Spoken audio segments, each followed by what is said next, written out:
Les veieu? Són vaques fàcils de reconèixer. Ara bé, per què us ensenyem vaques avui? Doncs perquè us volem parlar d'uns familiars seus una mica llunyans.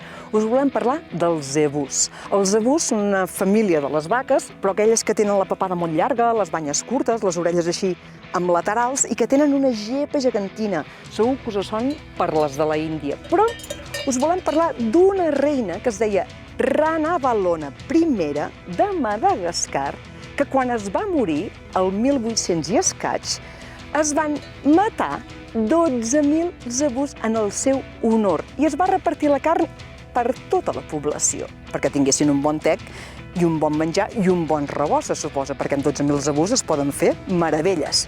Ara bé, la meva següent pregunta és per què us parlem avui d'algú de Madagascar, una reina del segle XIX? Doncs molt senzill, perquè si voleu saber-ne més coses, no pròpiament d'ella, sinó d'un senienc que se'n va anar a Madagascar i va esdevenir rei, us animem a veure el capítol de Patrimoni de Llegenda que es titula La Sénia i el rei de Madagascar.